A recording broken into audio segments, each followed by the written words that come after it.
গ্রেফতার থেকে বাঁচতে প্রাণ গেল আওয়ামী লীগ নেতার। বরিশাল নগরীতে গ্রেফতার এড়াতে গিয়ে আওয়ামী লীগ নেতা রাশেদ খান মেননের মৃত্যু হয়েছে বলে অভিযোগ পাওয়া গেছে। 21 জুন রবিবার নগরীর 1 নম্বর ওয়ার্ডের পশ্চিম কাউনিয়ায় এ ঘটনা ঘটে। নিহত রাশেদ নগরীর 1 নম্বর ওয়ার্ড আওয়ামী লীগের সাধারণ সম্পাদক ছিলেন। এছাড়া সাবেক সিটি মেয়র ও মহানগর আওয়ামী লীগের সাধারণ সম্পাদক শেরনিয়াবাদ সাদিক আব্দুল্লাহর অনুসারী। একাধিক প্রত্যক্ষদর্শী জানিয়েছেন, পুলিশ গ্রেফতার করতে আসছে এমন খবরে রাশেদ তার ভবনের ছাদ থেকে প্রতিবেশীর ছাদে লাফ দিয়ে চলে যান। পুলিশ আসছিল পরে যে ঢুকছে গেটের মধ্যে, তারপর তো ছাদ থেকে লাফ দিছে পর আবার দেয়াল থেকে একটা লাফ দিছে, তারপর আবার গোরস্থান গেছিল।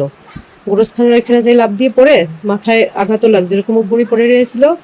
তারপর মনে হয় ওইখানে বেশি অ্যাটাক করছে। 10-12 জনের কম তো ছিল না। আমি আবার এই বাড়ির মধ্যেও ছিল, মনে হয় সম্ভবত 50 মানে 30-50 মানে কত হবে আন্দাজ বলতে পারি না, এরকম কিছু হবে। কিন্তু আমাদের ওইখানে প্রায় গেছে মনে হয় 15-16 জনের বেশি।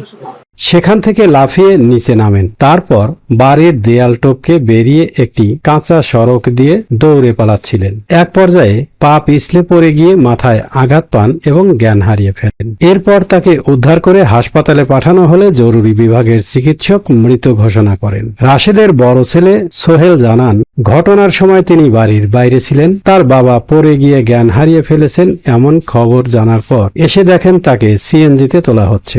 তারপর পপুলার দিয়ে বলছে যে সিরিয়াস অবস্থা, তো সারা বলছে সিরিয়াস অবস্থা, কিন্তু সে সময় সে কোনো রিঅ্যাক্ট করতেছিল না।